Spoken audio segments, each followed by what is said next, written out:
We have seen that the Avebury complex is a mirror image of the Great Bear constellation, and the complex at Stonehenge is linked to Avebury as the Orion's belt and the representation of Hades. The dates, of course, of this are considerably earlier, and knowledge and understanding then was more advanced than we give credit, because it's the same all over the rest of the world. You've seen some of the researchers give excellent films as the representation of Angkor Wat and Giza. So we'll just go through now with the mirror images that are obvious straight away all over the world. Avebury, constellation of the Great Bear, is represented in England. In France, all the great cathedrals are lined up as the representation of Virgo. And of course, with the exception of Le Mans and Tours, the others, which are in the centre section, are all dedicated to the Virgin Mary. In South America, in Teotihuacan, the three great pyramids, in the way of life, by the way, not the way of the dead, it's a representation of life. The three pyramids mirror, again, Orion's belt. We come to Giza. The three pyramids again are Orion's belt. And with the northern pyramids of the Bent Pyramid and the Red Pyramid, they are representations on the same scale of the Hades, which are exactly the same as Stonehenge and the first two stars at Avebury. China, the pyramids in China. Most of you didn't know there were pyramids in China. They do represent the Gemini system. Again, great work by other researchers. And of course, Angkor Wat, the perfect representation, or near perfect representation, of Draco. Again, as above, so below. All of our towns, all of our religions, it doesn't matter which religion, they all follow the same, the sun, and the stars, and the heavens. Here's Colchester, with a mini Orion's belt, including the other four stars and Sirius. Ancient monuments, churches, and priories. The religions know, or did know.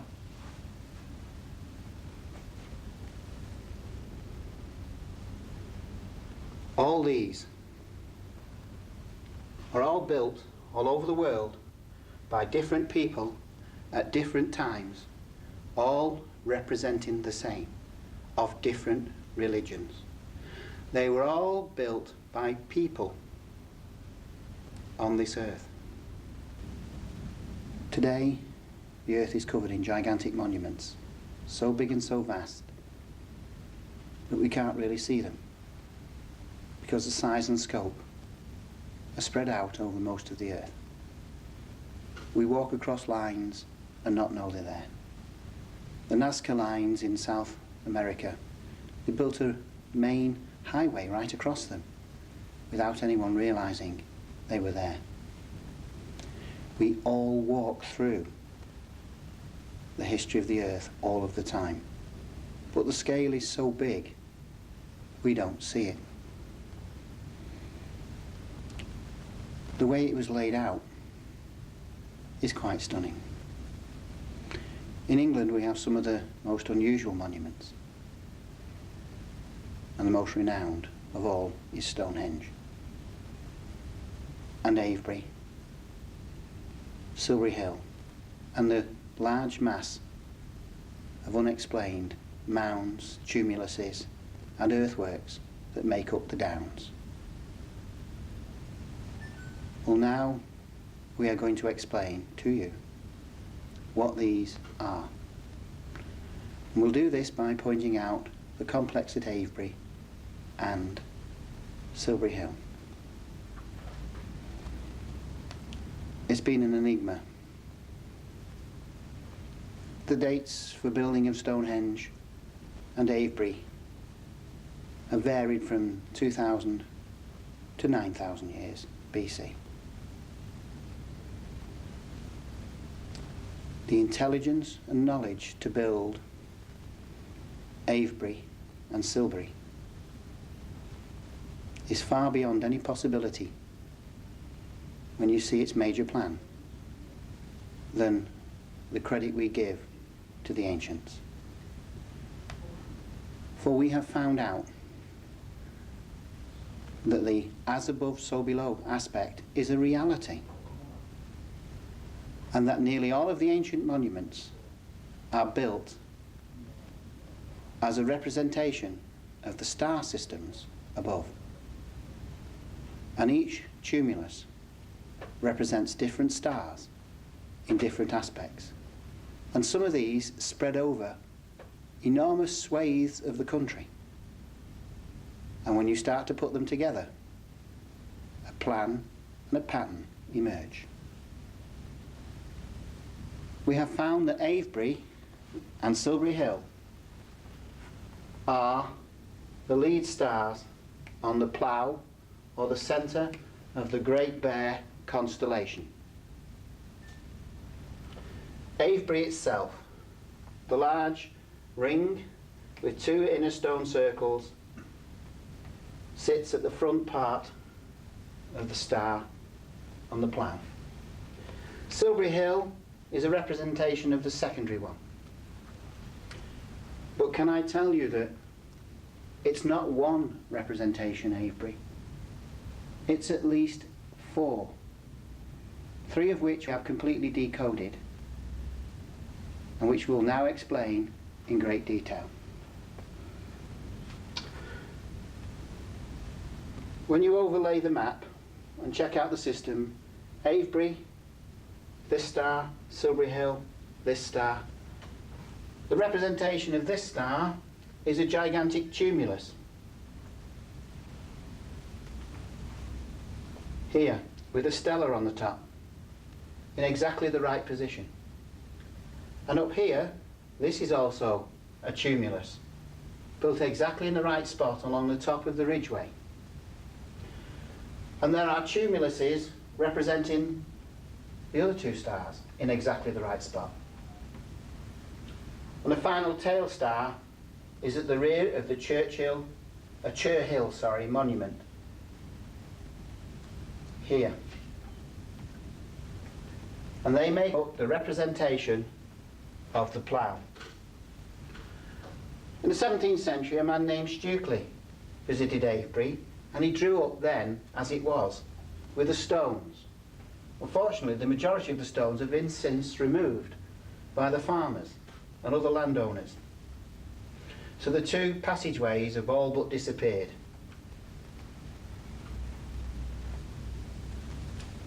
Quite a stunning revelation, that, to find out that it's a large-scale representation across many miles, but all fitting exactly, with the gigantic buildings.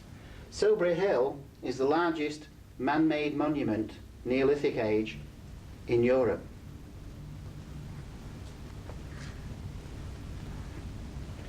As above, so below. A perfect representative on the ground of the star system of the Great Bear. It thus follows that if we're right, the other star systems are right. Well, Stonehenge is a representation of the belt of Orion, the three stars in Orion's belt. For to the left or to the right, whichever way you look at it, of Stonehenge are the representations of the other stars. And when you draw a line in conjunction from Stonehenge to Silbury Hill and Avebury, They are also representations of the two stars, or the main stars, from the Hades group. So they're linked together.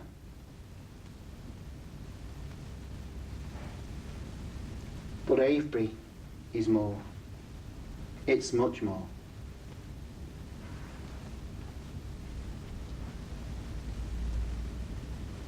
We were quite surprised when we started to look very carefully and find that there are other tumuluses.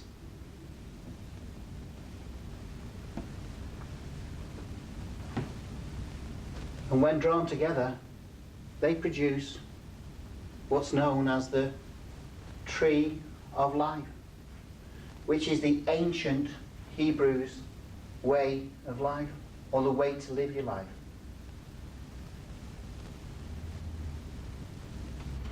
And when you have the mirror image in, the reflections there. Here we have the Cher Hill Monument, which is a brain. Please look at it carefully. Left and right sides, landscaped in gigantic proportions, with a path down the middle, and the sections built through for walking, which splits the left brain from the right brain. And sitting in where exactly the pituitary gland would be is the gigantic monument. And the brain sits correctly positioned within the Tree of Life. Here.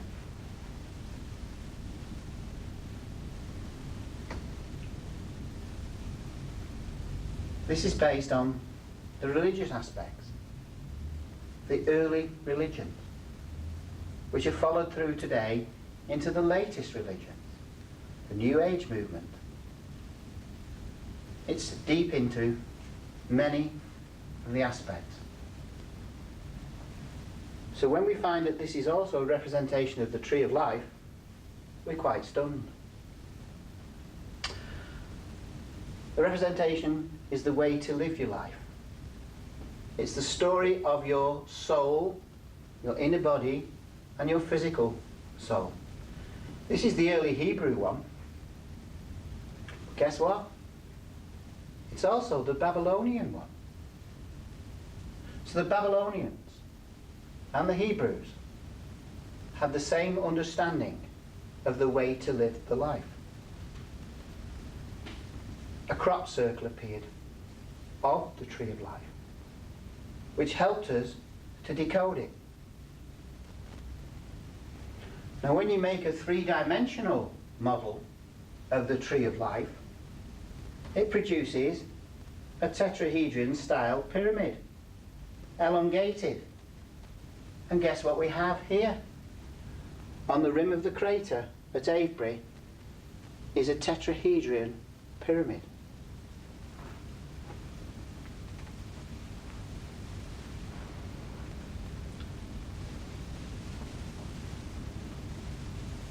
How did our ancestors know that, to lay that out exactly as it is today?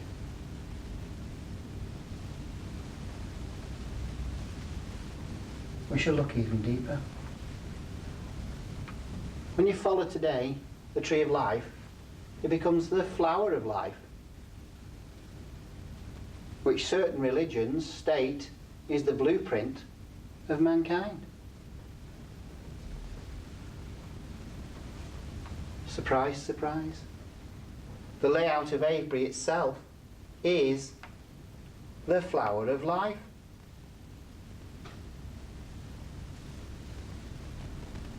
And now we get surprised because the flower of life is also well known to the Chinese with a three-dimensional one here.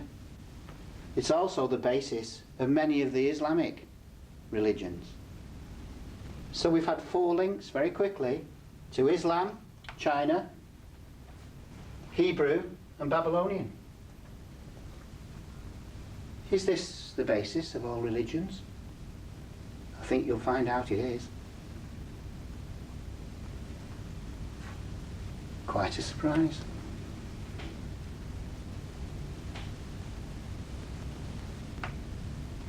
Avebury has two inner stone circles, which sit at 19.47 degrees to the road.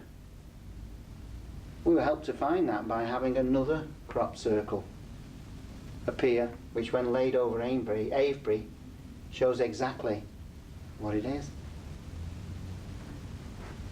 So we look carefully and say, well, what is everything else then? What is all of this?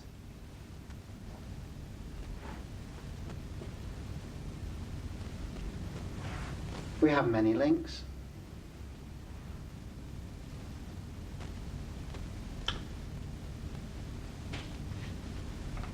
The two centre circles look like eggs in a frying pan, because that's precisely what they are.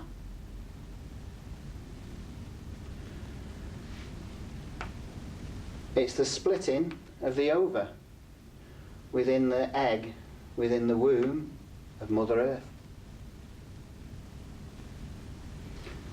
How did the ancients, from thousands of years ago, come by this knowledge? The two inner circles represent the splitting of the egg, which produces the following splitting until we reach a level which is known as the egg of life, from the tree of life. And the tree of life, of course, we're lucky again, we've got another crop circle appeared of the egg of life.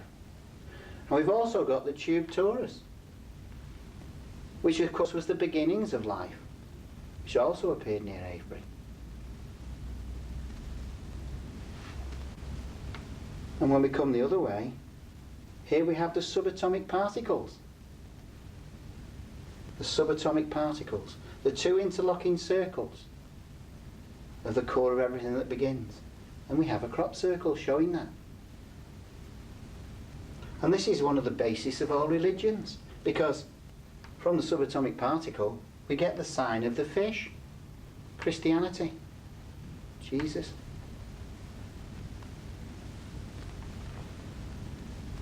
And if you follow the religions today, and you follow the aspects, you'll find that the Genesis is correct. This will be the subject of another talk, showing the 6 days of creation, created the solids, the platonic solids, which are within the double interlocking tetrahedra in the core of everything that exists, in the subatomic particle, which makes up the platonic solids. Guess what? We have stone balls from the Neolithic era, carved as the platonic solids. Where on earth did they get this knowledge from? Because our scientists are only just discovering it.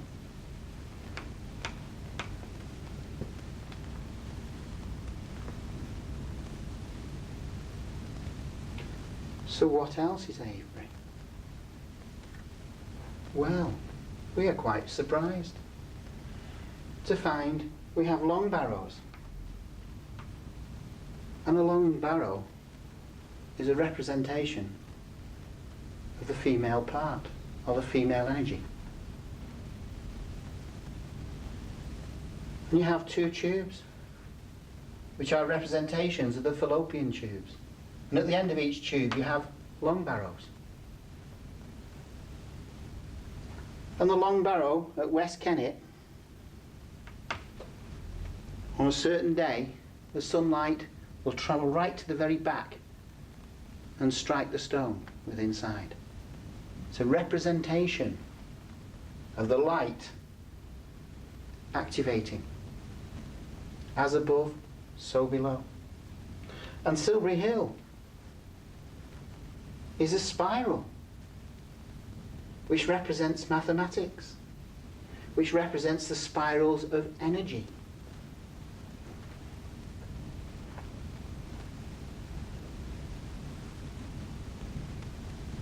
Windmill Hill is a representation of the male energy. Between the male and the female, you produce the ova, the egg, the way of life.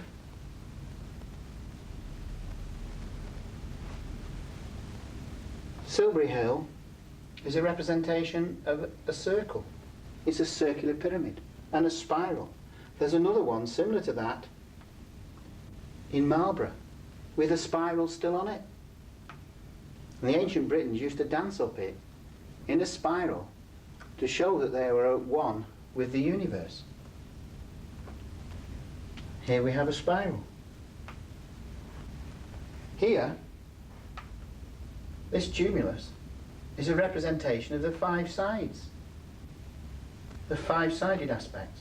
The five-sided aspect is everything that's alive is five-sided, and everything that's crystalline structure is six-sided. And both of those come from the subatomic particle.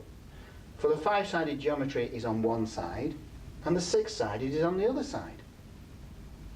So all of life comes from the subatomic particle. Everything that exists is energy.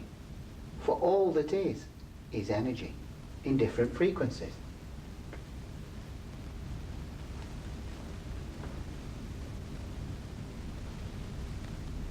So who built this? Who laid out on such a gigantic scale for our benefit, or their benefit at the time, the workings of life?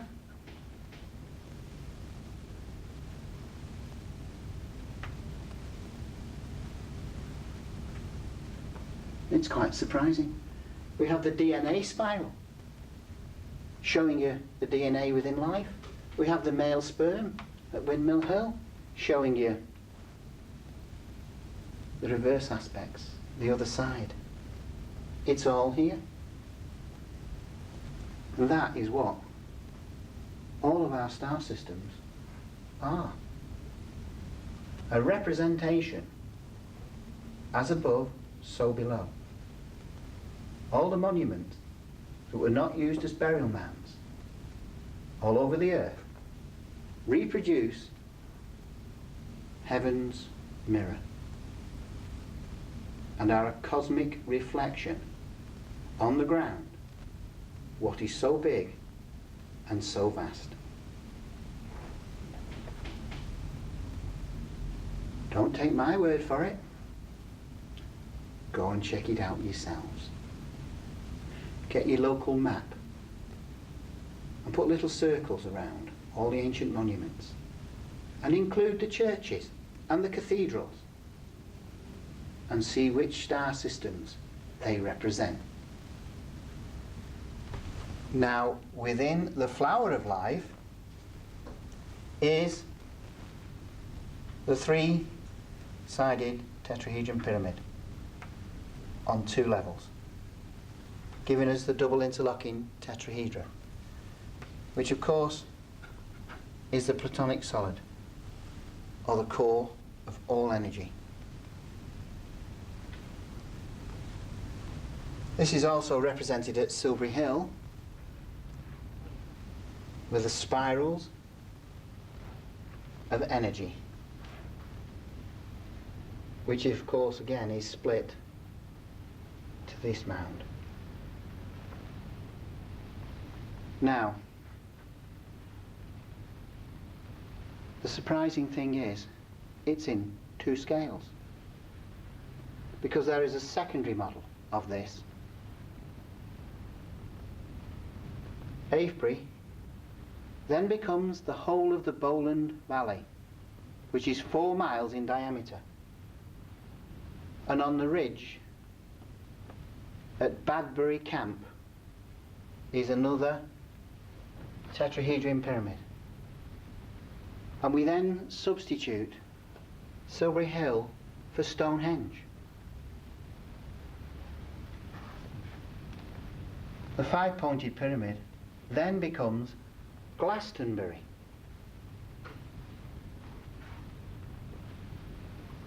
And the core star in the corner becomes Cadbury Hill.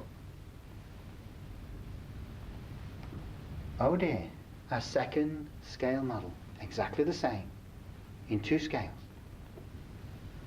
representing a great deal of southern England and into Wales. And here we now have more keys. Because Glastonbury is also the same shape as the tetrahedron pyramids at Avebury and Badbury Camp, giving this a 2-scale representation.